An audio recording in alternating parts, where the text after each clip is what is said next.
दोस्तों, आज की दुनिया में जब हम लोगों के साथ व्यवहार करते हैं, उनके व्यवहार को देखते हैं, तो हमें उनके पीछे की भावना को भी समझना जरूरी होता है और उनका मकसद क्या है ये भी समझना बहुत जरूरी होता है, ताकि हम बेहतर निर्णय ले सकें। ये डिसीजन मेकिंग में हमारे बहुत काम आता है कि हम बुद्धिमानी के साथ अपने निर्णय लें और अपनी सफलता को हासिल करें। तो इसके बारे में एक पुस्तक है, The Laws of Human Nature, जो रॉबर्ट ग्रीन द्वारा लिखी गई है। इसमें 18 नियम बताए गए हैं कि ह्यूमन व्यवहार के जो नियम हैं उनके बारे में हमें कैसे पहचानना है और कैसे अपने ज़िंदगी में उनको सोच समझकर और निर्णय लेने में इस्तेमाल करना है। तो इसमें बताया गया कि लॉ ऑफ इरेशनलिटी, कि हम तर्कहीनता का जो ये एक नियम है जिससे हमें ये समझ आता है कि हम भावनाओं में बह जाते हैं, हम तर्क से रीजनिंग से काम नहीं करते।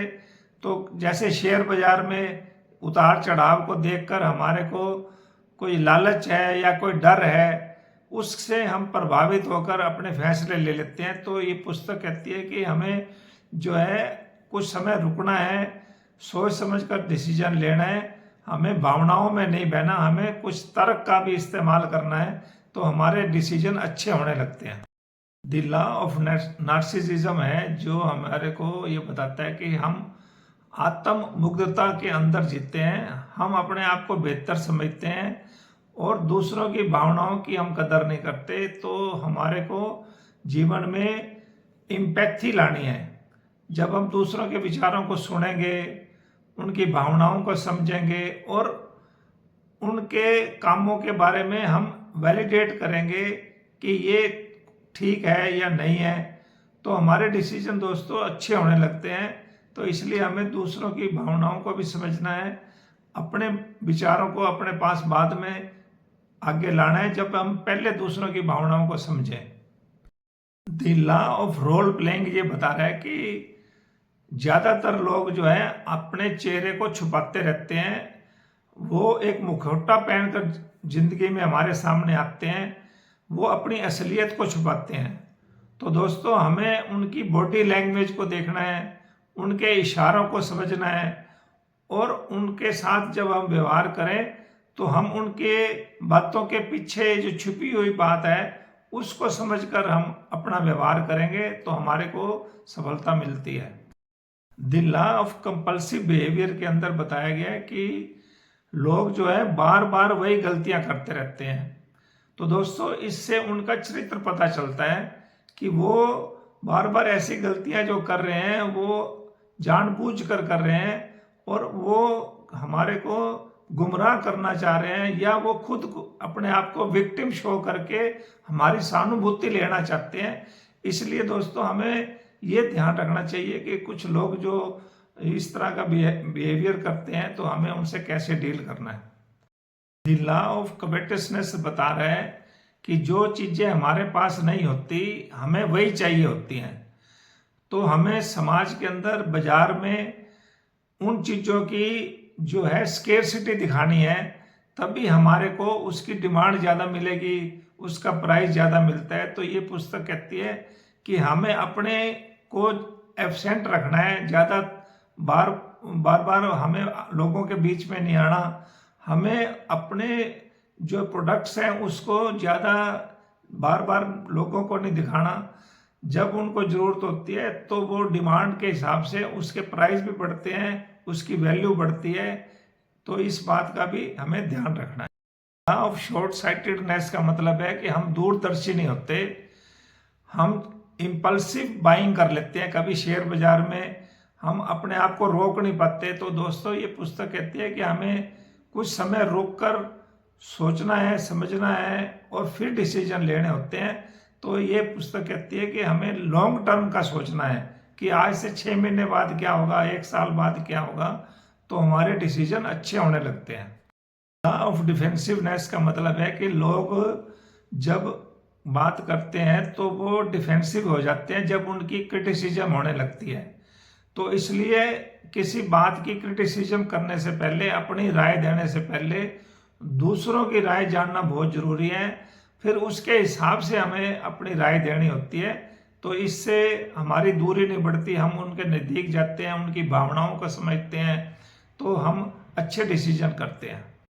लॉ ऑफ सेल्फ सैबोटेज, ये हमारा सब विनाश का एक लॉ है, या हम जिससे आत्म विरोध करते हैं कि हम खुद को कह रहे हैं, हम नकारात्मक हो जाते हैं कि हम ये नहीं कर सकते, हम सफल नहीं हो सकते, हम ये काम नहीं कर सकते। तो दोस्तों, ये हमारे प्रोग्रेस को हम खुद रोक रहे होते हैं, हम खुद विक्टिम बन रहे होते हैं।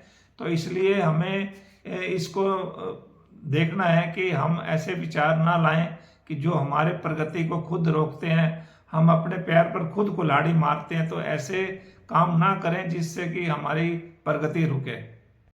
प्रिपरेशन में बताया गया कि दमन का नियम है, हम अपने विचारों को दबा लेते हैं और उनको बाहर प्रेजेंट नहीं करते, तो हमारे अंदर एक्सप्लोजन हो जाता है, हमारे अंदर गुस्सा, निराशा, ईर्ष्या ये आ जाती है। तो इसलिए दोस्तों, ये पुस्तक कहती है कि हमारे को अपने विचार एक्सप्रेस करने होते हैं, अपना दमन नहीं करना, हमें खुलकर अपनी बात कहनी है।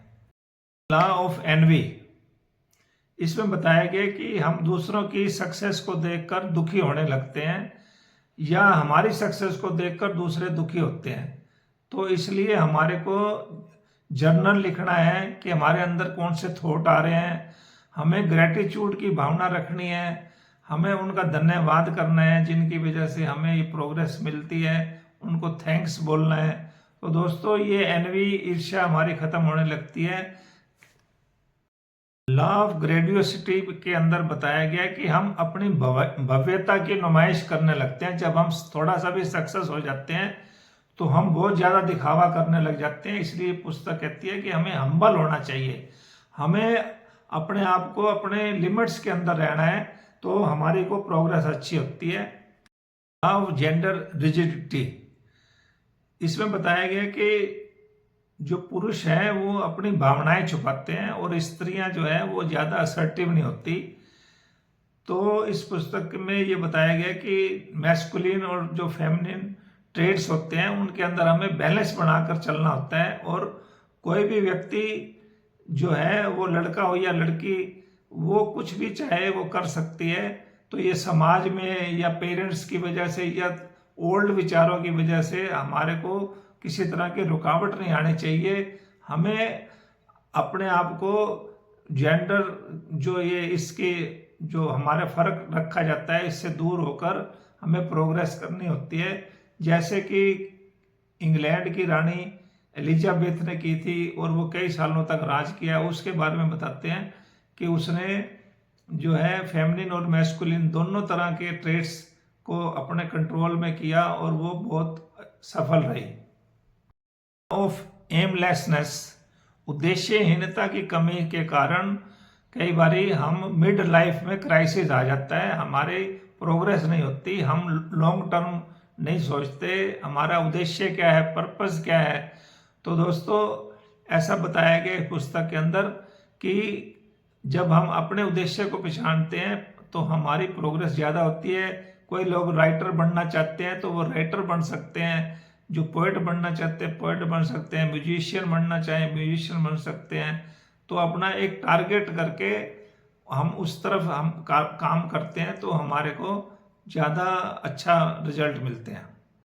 लॉ ऑफ कन्फर्मिटी के बारे में बताया गया कि हम अनुरूपता की तरफ चलते हैं। जैसा हमारे ग्रुप का प्रेशर होता है, जैसे लोग हमारे आसपास होते हैं, उनके विचारों के हिसाब से अगर हम काम करते हैं तो हमारी प्रोग्रेस नहीं हो जाती। तो इसलिए पुस्तक में बताया कि हमें इंडिपेंडेंट सोच के साथ काम करना है। अपनी सोच को, अपने डिसीजन लेने के लिए जो हम फैसले करते हैं, वो जो है फैसले हमारे इंडिपेंडेंट होने चाहिए, तभी हम अच्छी प्रोग्रेस करेंगे। फिकलनेस यानी कि अस्थिरता या चंचलता, लोग जो हैं, लीडर जो लोग होते हैं, वो अपने कंसिस्टेंट एफर्ट्स करते रहते हैं, तभी वो सफल रहते हैं। अगर वो कंसिस्टेंट एफर्ट्स नहीं करेंगे तो लोग एक मिनट में बदल जाते हैं। इसलिए हमें अगर पॉपुलर रहना है, हमें प्रोग्रेस करनी है, हमें लीडर बने रहना है, तो हमें कंसिस्टेंट एफर्ट्स करके उन लोगों के साथ अपनी रिलेशन बनाए रखने हैं। ऑफ अग्रेशन में बताया गया कि लोग जो है आक्रामक हो जाते हैं, तो अगर वो डायरेक्ट अटैक भी कर सकते हैं और पैसिव अटैक भी कर सकते हैं, तो इसलिए हमारे को उनको समझना है और हमें संभल कर चलना है कि किसी तरह के भी कोई हमारे ऊपर अटैक करता है तो हमें उसके लिए तैयार रहना है। अब जनरेशन माफिया में बताया गया है कि हमें जो पीढ़ीगत जो हमारे जो आ जाता है, हमारा गैप आ जाता है, जनरेशनल गैप है, उस गैप को दूर करने के लिए हमें ओल्ड विचारों को और नए विचारों को, युवा विचारों को, युवा लोगों के साथ भी मिलकर रहना चाहिए और उनके विचारों के साथ चलना चाहिए, क्योंकि आज आईटी का युग है, तो आज के युवा अलग तरह से सोचते हैं। जो पुरानी विचारधारा है उससे आज समाज आगे चला गया, तो हमें भी आपको समाज के साथ से, युवा पीढ़ी के साथ से मिलकर चलना है। और डेथ डिनायल, मृत्यु की जागरूकता के साथ अगर हम जिएंगे तो हमारे रिजल्ट अच्छे आते हैं।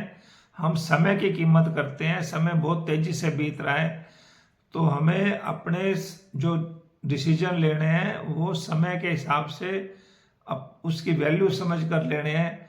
जैसे कि मार्टिन लूथर किंग जूनियर ने बहुत ही युवा अवस्था में बहुत तेजी से काम किया, रेशियल डिस्क्रिमिनेशन के ऊपर काम किया, और वो बहुत छोटी उम्र में ही उनको नोबेल प्राइज मिल गया, वो बहुत बड़े लीडर बने। तो इसलिए ये पुस्तक कहती है कि समय बहुत कीमती है, समय को समझें। आप रोज डेली शवासन का प्रैक्टिस करें, मेडिटेशन करें, तो दोस्तों आप अच्छे डिसीजन ले सकते हैं।